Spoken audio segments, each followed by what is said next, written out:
మరి ఎంతో కాలంగా మరి చాలామందికి ఒక ఎదురు చూస్తున్న డిఎస్సి దాదాపు 10,563 పోస్టులు మన డిఎస్సి.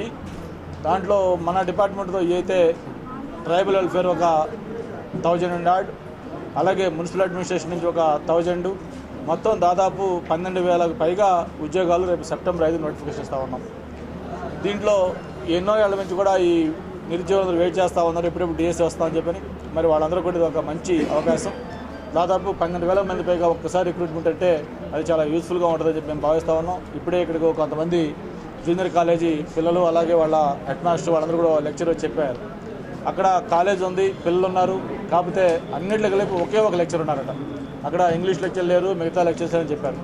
మరి మనం ఇప్పటికిప్పుడైతే ఇమీడియట్గా బిల్డింగ్లు కట్టవచ్చు, లేకపోతే ఫర్నిచర్ సప్లై చేయొచ్చు, బట్ ఫ్యాకల్టీ ఇవ్వాలంటే ప్రాబ్లం అవుతుంది. కాబట్టి దాని మీద కూడా ప్రభుత్వం దృష్టి పెట్టింది, అందుకే ఈ రిక్రూట్మెంట్ చేస్తూ ఉన్నాం.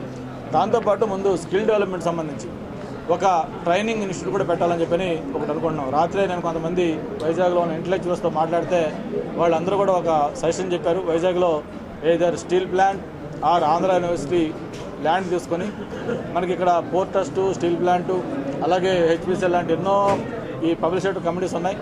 వాళ్ళందరితో కూడా మాట్లాడి వాళ్ళ సిఎస్ఆర్ ఏదైతే కార్పొరేట్ సోషల్ రెస్పాన్సిబిలిటీ ఉందో దాని కింద వాళ్ళందరినీ కంట్రిబ్యూట్ చేయమని చెప్పని వైజాగ్లో ఒక మంచి స్కిల్ డెవలప్మెంట్ సెంటర్ ఒకటి కట్టి, అవసరం వస్తే ఇన్ఫోసిస్ లాంటి వాళ్ళకి ఆ మెయింటెనెన్స్ ఇచ్చి కూడా చేస్తే బాగుంటుంది. ఎందుకంటే మనం ప్రొడక్ట్లను తయారు చేసినప్పుడు వాళ్ళకి క్వాలిటీ కూడా కావాలి.